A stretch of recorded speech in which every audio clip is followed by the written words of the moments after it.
Warahmatullahi wabarakatuh. Selamat sore kawan-kawan. Balik lagi sama saya Ivan Nurajis ya. Sore hari ini saya nggak berdiskusi atau nggak berbincang-bincang sama temen atau kalau bahasa Sundanya kan batur ya. Batur gitu. Terus saya nggak berbincang-bincang atau sama seseorang, saya nggak bincang-bincang karena memang eh, belum ada seseorang atau temen yang berprofesi sebagai guru honorer yang mau diajak ngobrol gitu kan, diajak ngobrol atau diajak speak up mengenai persoalan guru honorer atau mengenai persoalan pendidikan di Indonesia gitu kan. Nah, kemarin saya juga udah bikin polling ya, polling sederhana di Instagram, tanya ke teman-teman kira-kira kalau bahas mengenai pendidikan enaknya yang mana gitu kan. Di situ saya kasih dua opsi antara guru honorer sama anak putus sekolah gitu kan. Nah, hasilnya itu seimbang teman-teman. Jadi dari 192 partisipan hasilnya itu 50-50 atau 50% ada yang menginginkan anak putus sekolah dan ada yang menginginkan membahas guru honorer. Dan ada salah seorang yang DM, coba Bang atau coba Van bahas mengenai persoalan guru honorer gitu kan. Nah, sore hari ini saya akan coba membahas ya gitu kan. Nanti teman-teman bolehlah PC atau chat pribadi ke saya atau datang ke rumah diskusi gitu kan mengenai persoalan atau problematika pendidikan. Boleh banget, gak ada yang larang. Nah, sore hari ini merupakan konten terbaru saya gitu kan. Selain konten ngobrol Jeng Batur yang udah 2 episode kemarin. Episode pertama mengenai problematika coronavirus terhadap penghasilan buruh harian, dan yang kedua kemarin adalah problematika buruh di Indonesia gitu kan. Nah, yang kedua kemarin saya sempat membahas sama teman yang notabene beliau ya istilahnya merupakan korban dari kesenangan perusahaan atau kesenangan industri. Dia kecelakaan kerja, tetapi kontraknya itu tidak diperpanjang, dan ketika ditanya kenapa tidak diperpanjang tidak ada alasan, dan pemulihan kesehatannya itu tidak dibiayai sama sekali teman-teman. Dan itu yang bikin saya sangat miris gitu kan. Dan saya selalu istilahnya saya berusaha untuk menyuarakan kembali isu ini gitu kan, sempat tenggelam. Nah, oke. Langsung aja teman-teman. Sore hari ini saya akan membahas mengenai problematika pendidikan di Indonesia ya. Nah, problematika pendidikan di Indonesia ini sangat banyak teman-teman, sangat banyak sekali. Dari mulai biaya pendidikan yang sangat tinggi, kemudian angka partisipasi yang rendah, banyak anak yang putus sekolah, hingga yang mungkin yang ramai gitu kan, ramai diperbincangkan selain biaya pendidikan yang semakin tinggi, yaitu adalah permasalahan guru honorer ini gitu kan. Nah, permasalahan guru honorer ini memang nggak pernah ada habisnya gitu kan, nggak pernah ada habisnya karena memang sampai saat ini belum ada kebijakan yang jelas atau belum ada kebijakan yang dikeluarkan secara nyata konkret untuk mengentaskan atau untuk menyudahi persoalan guru honorer ini gitu kan teman-teman. Nah, menarik teman-teman. Jadi di sini saya coba bahas dari sebelum saya bahas ya teman-teman, sebelumnya mohon maaf ya, saya bukan ahli, saya bukan dosen, saya bukan guru dan lain sebagainya. Saya masih mahasiswa tingkat akhir, skripsi juga belum kelar, tapi saya cuma mencoba gitu kan, berdiskusi atau mencoba menyampaikan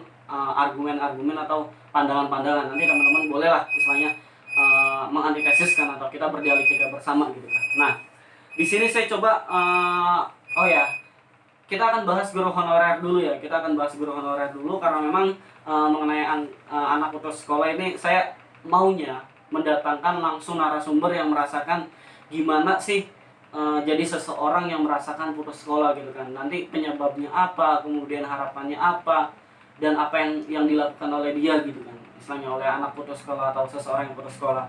Nah, maka dari itu sore hari ini saya akan membahas mengenai persoalan guru honorer teman-teman. Nah, di sini saya berpacuan pada Undang-Undang Nomor 14 Tahun 2005 teman-teman, tentang guru dan dosen. Nah, kita berangkat dari hal yang paling mendasar dulu ya. Nah, menurut Undang-Undang Nomor 14 Tahun 2005 ini, guru memiliki definisi sebagai berikut teman-teman. Guru adalah pendidik profesional dengan tugas utama mendidik, mengajar, membimbing, mengarahkan, melatih, menilai, mengevaluasi peserta didik pada pendidikan anak usia dini, jalur pendidikan formal, pendidikan dasar, atau pendidikan menengah. Nah, sedangkan dosen itu buat pendidikan tinggi, teman-teman. Nah, langsung ya teman-teman. Nah, jadi di sini banyak sekali gitu. Nah, di sini bab 2 ya, mengenai kedudukan, fungsi dan tujuan guru gitu kan. Nah, guru mempunyai kedudukan sebagai tenaga profesional pada jenjang pendidikan dasar, pendidikan menengah dan pendidikan usia dini pada jalur pendidikan formal yang diangkat sesuai dengan peraturan perundang-undangan. Nah, pengakuan kedudukan guru sebagai tenaga profesional sebagaimana dimaksud dibuktikan dengan adanya sertifikasi. Nah, sertifikasi ini biasanya kan teman-teman S1 yang kependidikan itu dulunya itu dapat, tapi sekarang itu harus mengikuti PPG untuk mendapat sertifikasi profesi pendidikan gitu kan, pendidikan guru. Nah, langsung ya teman-teman ya. Nah, di sini yang menjadi problematika pada guru honorer itu kan memang akhir-akhir ini banyak sekali teman-teman. Dari mulai kesejahteraan, hak dan kewajiban dan lain sebagainya. Nah, mengenai guru honorer ya, di sini kan yang menjadi paling sering dibicarakan adalah mengenai kesejahteraan guru honorer, teman-teman. Nah, kenapa demikian? Karena memang perlu bukan menjadi rahasia umum lagi atau perlu kita akui, guru honorer ini memang tingkat kesejahteraannya itu masih sangat rendah gitu kan. Nah, tapi ada yang menarik juga teman-teman. Ada yang menariknya apa? Yang menariknya itu kenapa sih harus ada dikotomi apa ya ibaratnya? Yang ini yang saya tidak ketahui ya. Kenapa sih harus ada dikotomi pendidik honorer atau guru honorer dan guru PNS gitu kan? Saya juga nggak paham gitu kan kenapa harus ada ini. Mungkin nanti teman-teman yang paham boleh bisa bantu saya gitu kan untuk memahami hal tersebut gitu kan. Nah, tetapi mengenai persoalan guru honorer ini memang sangat pelik teman-teman gitu kan, antara kebutuhan, kebuntuan atau ketidakpedulian gitu kan. Nah, kenapa antara kebutuhan? Memang perlu kita akui teman-teman, apabila hanya mengandalkan guru-guru pegawai negeri sipil atau PNS, saya kira memang tidak akan bisa menghandle atau tidak akan bisa mengcover seluruh kegiatan belajar mengajar yang ada di sekolah formal atau pendidikan formal teman-teman gitu kan.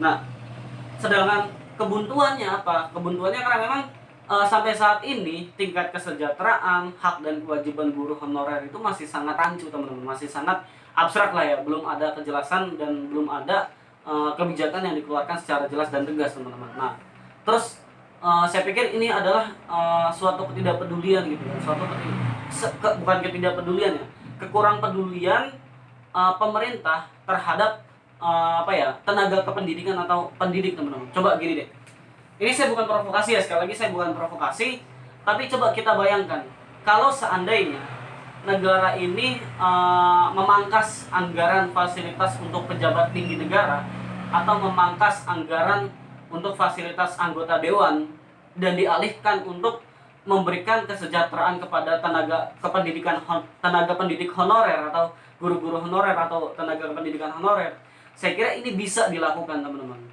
Tapi balik lagi kepada prinsipnya gitu kan, negara mau atau tidak gitu kan, mau membuat kebijakan yang pro kepada guru honorer, kepada tenaga pendidikan honorer atau tidak teman-teman. Nah, itu yang menjadi persoalan yang mendasar sebenarnya, selain ada persoalan-persoalan lain.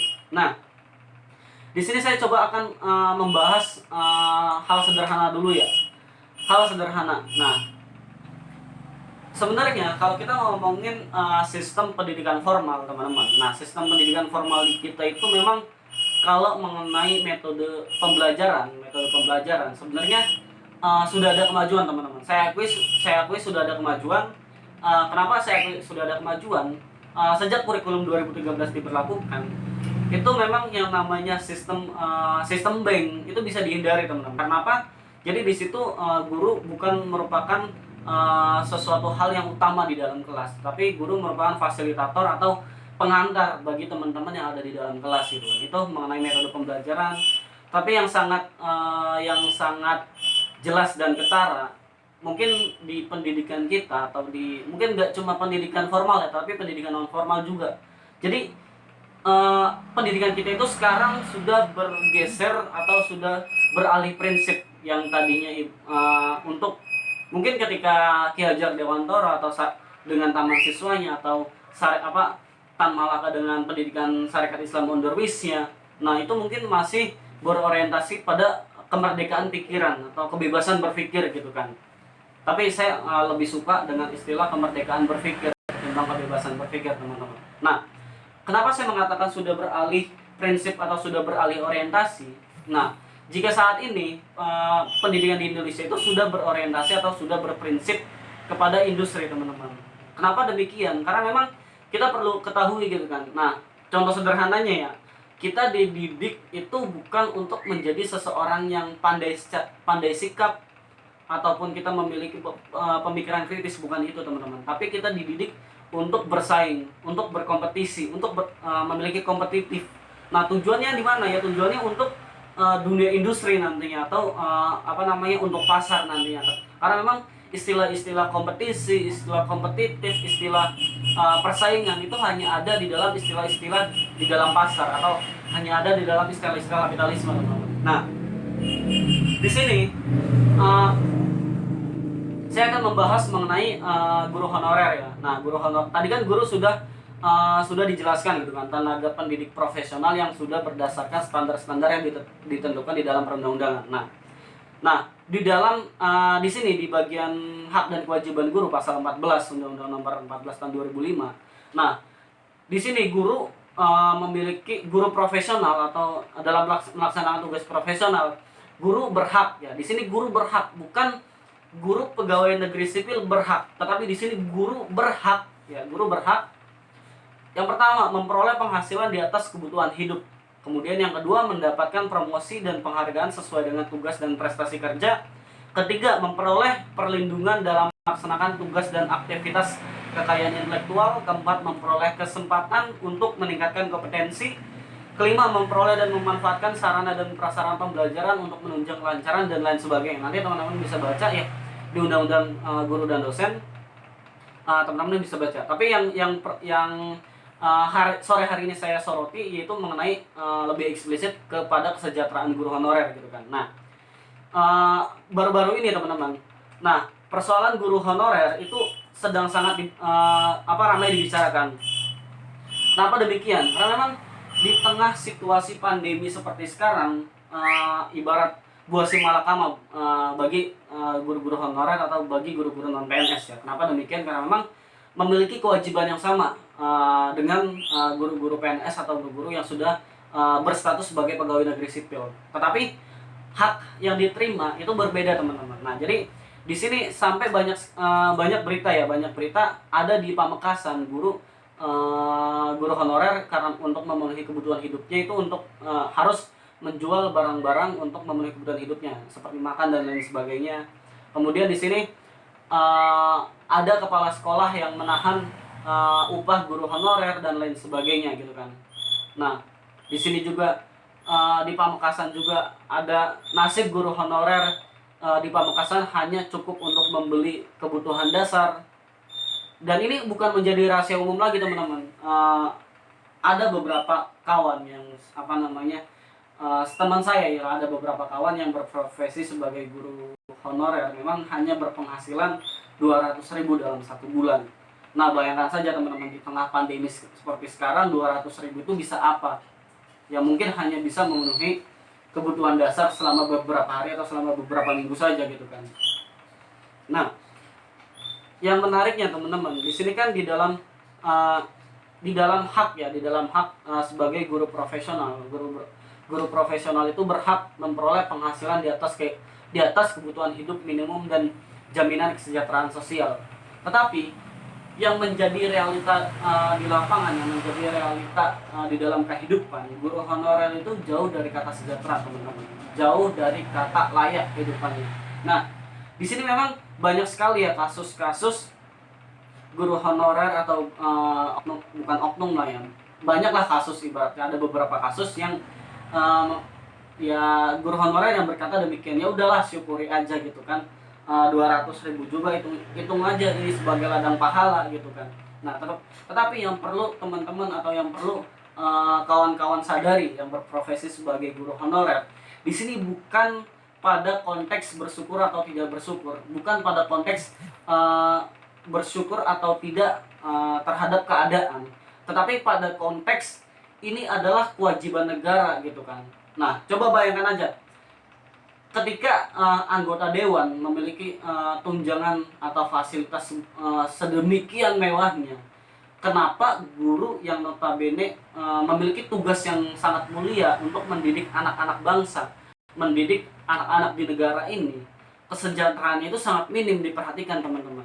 Itu yang jadi tanda tanya kan seperti itu gitu kan. Nah, sedangkan di dalam Undang-Undang Guru dan Dosen itu kan jelas guru harus memiliki tingkat kesejahteraan di atas standar minimal kesejahteraan hidupnya gitu kan. Nah, di sini di pasal 15 juga disebutkan, teman-teman, di Undang-Undang Guru dan Dosen, penghasilan di atas kebutuhan hidup minimum sebagai pasal 14 disebutkan meliputi gaji pokok, tunjangan yang melekat pada gaji, serta penghasilan lain berupa tunjangan profesi, tunjangan fungsional, tunjangan khusus, dan maslahat tambahan yang terkait dengan tugasnya sebagai guru yang ditetapkan sebagai prinsip penghargaan atas dasar prestasi gitu kan, teman-teman. Nah, di sini juga banyak, teman-teman, istilahnya dikotomi atau pembagian guru gitu kan. Nah, ini yang jadi bahan diskusi, yang menjadi bahan perdebatan adalah guru honorer yang ngajar di satuan pendidikan ya, atau yang ngajar di satuan pendidikan yang dibentuk oleh pemerintah atau pemerintah daerah,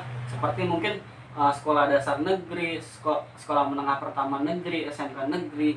Nah, itu masuknya itu kan ke satuan pendidikan yang dibentuk oleh pemerintah atau pemerintah daerah gitu kan. Nah, sedangkan kalau seperti sekolah-sekolah swasta, sekolah-sekolah swasta itu kan jelas gitu kan, dibentuk satuan pendidikan yang dibentuk atas dasar oleh masyarakat gitu kan. Nah, di sini, teman-teman, di pasal 15 ayat 2, guru yang diangkat oleh satuan pendidikan yang diselenggarakan oleh pemerintah atau pemerintah daerah diberi gaji sesuai dengan peraturan undang-undang. Nah, jadi tidak ada dikotomi atau tidak ada istilah guru PNS dan non PNS atau guru honorer dan guru pegawai negeri sipil, tidak ada, teman-teman. Tetapi guru yang berada dalam lingkup satuan pendidikan yang dibentuk atau diselenggarakan oleh pemerintah atau pemerintah daerah. Nah, maka kalau ada teman-teman atau kawan-kawan yang bekerja sebagai guru honorer dan itu dalam lingkup satuan pendidikan yang diselenggarakan oleh pemerintah atau pemerintah daerah, saya kira memang ini sudah kewajiban gitu kan, kewajiban sekolah atau kewajiban pemerintah untuk memberikan gaji sesuai dengan peraturan perundang-undangan gitu kan. Nah, peraturan perundang-undangan. Memang kemudian selanjutnya buat persoalan guru honorer di swasta. Nah, jadi guru honorer di swasta juga memang ini seringkali menjadi seringkali menjadi sesuatu hal yang menampar kita gitu kan. Karena apa, memang ada juga yang karena memang memiliki siswa yang sedikit, penghasilannya sedikit dan lain sebagainya gitu kan. Tetapi yang jelas, kalau kita berprofesi sebagai guru honorer di satuan pendidikan yang didirikan oleh masyarakat atau swasta, sebelum kita menjadi tenaga pendidik atau bekerja di lembaga tersebut, harapannya memang harus ada perjanjian atau kontrak yang jelas, teman-teman. Karena memang jangan sampai terjadi kasusnya ketika teman-teman sudah mengajar, nanti di tengah jalan seperti pandemi seperti sekarang, nanti ada alasan pemotongan gaji teman-teman karena pandemi gitu kan. Padahal biaya pendidikan yang dipungut oleh lembaga pendidikan tersebut atau biaya pendidikan yang dipungut oleh lembaga pendidikan itu tetap, teman-teman, tidak ada pengurangan sedikit pun. Tapi kok kenapa gaji guru honorer dikurangi? Nah, itu yang misalnya menjadi problematika tersendiri, teman-teman. Nah, balik lagi, teman-teman, ke guru honorer gitu kan. Mungkin tadi siang saya sempat berdiskusi dengan salah seorang kawan bahwasanya dengar itu pengangkatan pegawai negeri sipil itu akan memprioritaskan orang-orang yang berstatus sebagai guru honorer gitu. Nah, tetapi kan yang menjadi problem lain itu adalah semua orang ingin menjadi pegawai negeri sipil, semua orang ingin berstatus sebagai PNS, tetapi tidak semua orang bisa kan, teman-teman. Nah, kemudian apa sih yang harus dilakukan atau apa sih solusi dari permasalahan pelik ini gitu kan. Nah, kalau pandangan saya ya, setelah pandangan saya coba mengantitesakan dari problematika yang ada. Antitesa dari saya adalah, atau bahasanya mungkin bahasa yang lebih mudah gitu ya, bahasa lebih mudahnya, solusi dari saya adalah mungkin harus ada aturan baku atau harus ada aturan tetap yang menaungi guru honorer, teman-teman. Nah, harus ada aturan tetap yang menaungi guru honorer, dari mulai hak dan kewajiban, kesejahteraan sosial dan lain sebagainya. Nah, mungkin secara teknis saya mengusulkan untuk guru honorer itu adalah jadi teknisnya kan pembiayaan atau gaji guru honorer itu kan diambil dari bantuan operasional sekolah dan APBD daerah masing-masing gitu kan, APBD pendidikan daerah masing-masing gitu kan. Nah, bantuan operasional sekolah itu memang tergantung jumlah siswa yang ada di dalam satu sekolah itu gitu kan. Kalau sekolahnya banyak, kemungkinan bantuan operasionalnya juga banyak gitu kan. Kalau bukan sekolahnya, maksudnya siswanya banyak, bantuan operasionalnya banyak. Kalau siswanya sedikit, bantuan operasionalnya menyesuaikan, teman-teman. Nah, kemudian ada lagi sumber pendapatan pendidikan lain itu adalah dari APBD APBD pemerintah daerah gitu. Nah, tetapi yang menjadi persoalan lagi adalah banyak sekali, teman-teman, APBD atau anggaran belanja daerah ya, atau pendapatan belanja daerah di setiap daerah atau di beberapa daerah itu yang masih minim, alokasi itu masih kurang dari 20% untuk pendidikan, teman-teman. Ini menjadi persoalan sendiri.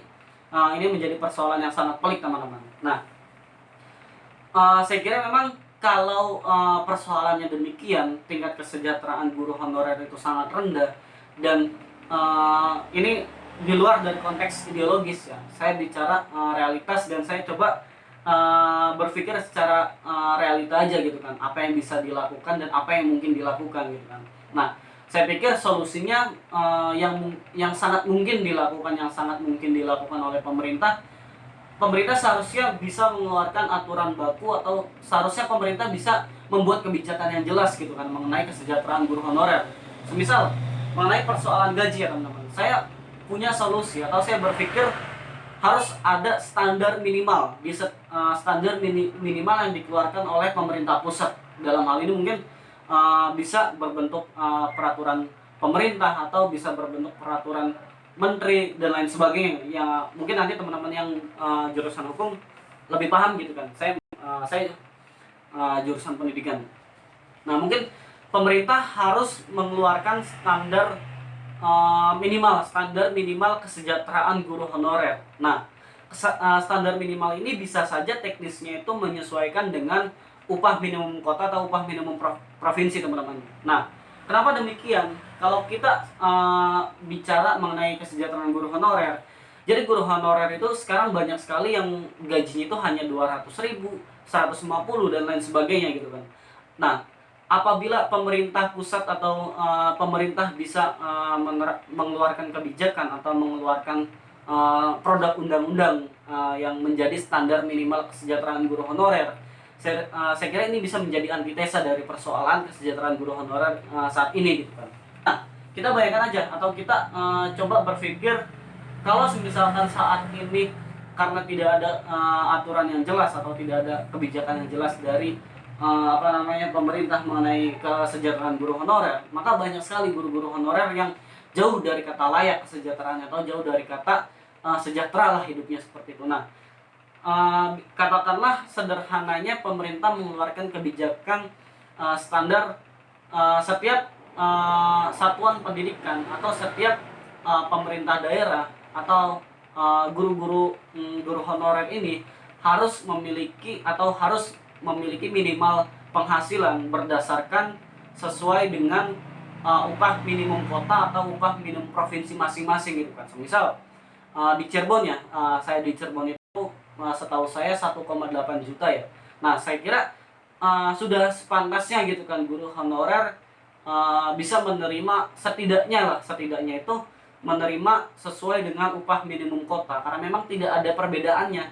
Guru juga buruh, jadi tidak ada perbedaan tidak ada perbedaan antara buruh industri dengan buruh pendidikan gitu kan. Sama-sama pekerja, sama-sama kelas pekerja, dan tidak ada yang membedakan teman-teman. Nah, kalau misalkan teman-teman guru honorer merasa beda, saya kira ini tidak ada yang beda gitu kan. Dan teman-teman guru honorer juga berhak, istilahnya yang sama, istilahnya berhak atas hak yang sama dengan buruh-buruh lain gitu kan. Nah, jadi usul saya kepada pemerintah pusat itu harus mengeluarkan aturan baku atau mengeluarkan aturan yang tegas dan jelas mengenai kesejahteraan guru honorer ini. Katakanlah mungkin harus ada upah minimum atau upah standar bagi guru-guru honorer di masing-masing daerahnya.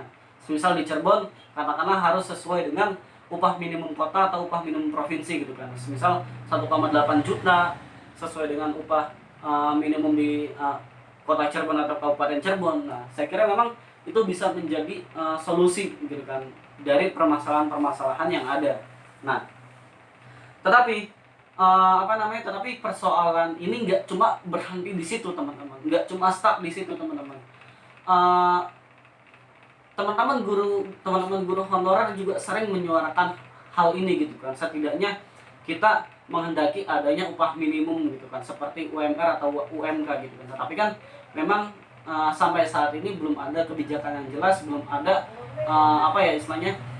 kebijakan yang dikeluarkan atau produk undang-undang yang jelas yang dikeluarkan oleh pemerintah gitu kan sebagai pemangku kebijakan di negara kita. Nah, terus problematikanya juga mungkin saya melihat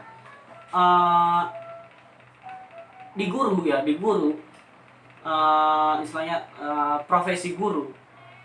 Tapi memang udah ada sih teman-teman, udah ada Serikat Federasi Guru Indonesia FSGI itu udah ada, dan mungkin udah ada PGRI juga. Tetapi gerakan-gerakan yang dilakukan itu ibaratnya masih tidak begitu masif atau masih kurang masif dari gerakan-gerakan yang dilakukan oleh buruh-buruh umum atau buruh-buruh industri gitu kan, seperti serikat-serikat pekerja yang ada di industri-industri gitu kan. Nah, mungkin saya kira balik lagi, kita mau berharap apa gitu kan di sistem yang ada seperti sekarang. Kita bisa berharap apa? Saya kira memang tidak ada harapan apapun yang bisa kita harapkan di dalam sistem yang sudah grand design-nya itu adalah grand design kapitalisme atau berorientasi pasar gitu kan. Pendidikan kita itu memang sudah bukan rahasia umum lagi, orientasinya adalah pasar. Kita dididik bukan untuk menjadi manusia yang pandai dan merdeka secara pikiran, tapi kita dididik untuk mendapatkan nilai-nilai berbentuk angka yang nantinya itu bisa berkompetisi atau memiliki kompetitif ya, standar kompetisi atau memiliki kompetensi yang nantinya itu ya orientasinya adalah pasar gitu kan teman-teman. Ya kita dididik seperti itu. Lalu apa sih yang kita bisa harapkan di dalam sistem seperti sekarang gitu kan? Saya kira tidak ada harapan-harapan selain apa yang bisa kita lakukan gitu kan teman-teman. Mungkin kalau saya pribadi sebagai mahasiswa pendidikan, ya ini gitu kan, saya bisa melakukan ini, saya coba speak up, saya coba berbicara, saya coba ibaratnya mengajak teman-teman atau berdiskusi dengan teman-teman. Ayo kita meningkatkan kesadaran menjadi yang tadinya memiliki kesadaran pasif menjadi kesadaran kritis. Ini yang bisa saya lakukan gitu kan. Nah, lalu apa yang bisa lakukan oleh teman-teman yang memiliki profesi sebagai guru honorer? Maka saya kira di dalam sistem seperti sekarang yang bisa dilakukan oleh teman-teman guru honorer, selain berharap kepada yang maha pemilik ya, maha pemilik hidup gitu kan, Tuhan yang maha kuasa, saya kira memang harus ada langkah-langkah konkret, harus ada langkah-langkah yang jelas gitu kan. Misal membentuk serikat pekerja progresif, kemudian membentuk langkah-langkah taktis ke depannya harus melakukan apa, mendesak pemerintah seperti apa dan lain sebagainya gitu kan. Nah, itu yang yang harus bisa kita lakukan gitu kan. Selain kita berharap kepada Tuhan yang Maha Kuasa. Jelas kalau kita berharap pada sistem, kita berharap pada negara, ibaratnya jangan sampailah kita berharap justru membuat menimbulkan rasa sakit hati gitu kan. Maka dari itu ya satu-satunya harapan ya berharap kepada Tuhan yang Maha Kuasa, dan satu-satunya upaya adalah upaya yang bisa kita lakukan gitu kan. Kalau kita sebagai guru honorer sudah seharusnya kita membangun sistem alternatif dan kita membentuk serikat-serikat kerja atau membentuk organisasi-organisasi yang nantinya kita bisa bergerak bersama mengawal isu-isu mengenai tenaga kependidikan ini, pendidik dan tenaga kependidikan atau guru honorer, teman-teman, seperti itu. Nah, itu teman-teman, kira-kira mungkin kesimpulannya sore hari ini adalah tingkat kesejahteraan guru honorer di Indonesia itu masih sangat minim, teman-teman. Katakanlah memang sekarang banyak contoh kasus guru honorer hanya memiliki penghasilan 200.000 dan sekian gitu kan, dan belum memiliki tunjangan-tunjangan yang jelas, belum memiliki istilahnya hak-hak yang diberikan secara jelas, belum ada, teman-teman. Nah, kemudian antitesanya apa sih gitu kan? Nah, antitesanya yang pertama adalah saya secara pribadi mendesak atau mengusulkan kepada pemerintah harus segera menerbitkan atau membuat kebijakan standar minimal kesejahteraan guru honorer khususnya. Nah, secara teknisnya adalah bisa saja berupa mengikuti upah minimum kota atau upah minimum provinsi, setidaknya seperti itu. Kalau memang tidak bisa memberikan kesamaan hak seperti guru pegawai negeri sipil, seperti itu. Nah, selanjutnya apa sih yang bisa kita lakukan gitu kan? Yang pertama adalah kita mungkin bisa berharap kepada Tuhan Yang Maha Kuasa, dan selanjutnya hanya kita yang bisa merubah keadaan, teman-teman. Kita tidak bisa berharap pada apapun, pada ibaratnya apa ya? Kita tidak hanya bisa berharap pada negara, atau kita tidak hanya bisa berharap pada pejabat-pejabat publik, tidak, teman-teman.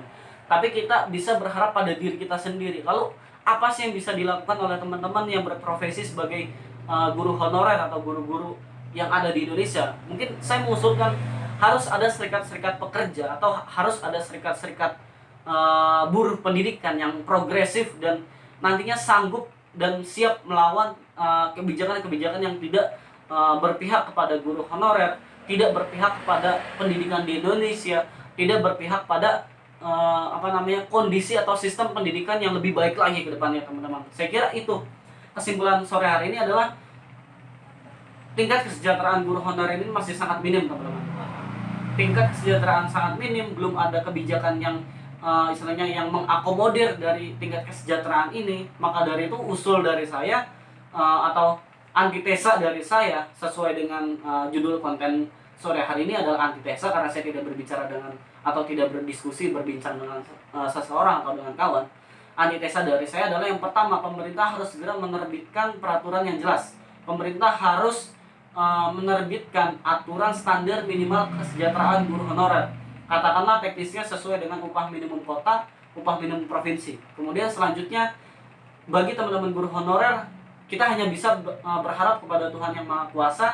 Dan apa yang bisa kita lakukan? Yang bisa kita lakukan adalah membentuk serikat-serikat buruh pendidikan atau serikat-serikat guru, atau kita mengorganisir guru-guru honorer, mengorganisir guru-guru yang ada untuk mendesak pemerintah atau untuk membuat perlawanan atas sistem yang berlaku tidak adil, teman-teman. Itu mungkin kesimpulan sore hari ini mengenai guru honorer, teman-teman.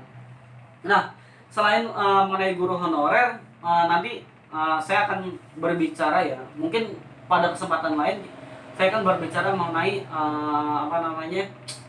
anak putus sekolah ya. Nanti saya akan berusaha mendatangkan seseorang atau mendatangkan narasumber yang merasakan langsung menjadi anak putus sekolah atau menjadi seseorang yang tidak bisa atau tidak memiliki rezeki untuk melanjutkan sekolah gitu kan, teman-teman.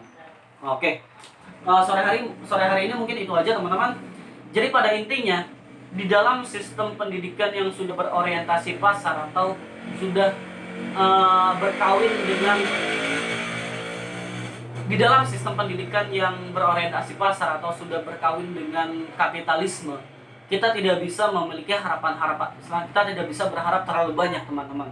Maka dari itu, saya mengajak teman-teman yang memiliki keahlian di bidangnya masing-masing atau khususnya memiliki keahlian di dalam bidang pendidikan, harus segera membangun sistem-sistem alternatif. Dalam hal ini bisa saja teman-teman membangun taman-taman ilmu atau lembaga-lembaga pendidikannya sendiri yang bervisi pendidikannya bervisi kerakyatan, keilmuan dan demokratis gitu kan. Saya kira sudah seharusnya gitu kan kita membangun sistem-sistem alternatif dan kita membangun suatu hal yang alternatif dari apa yang telah ada sekarang gitu kan.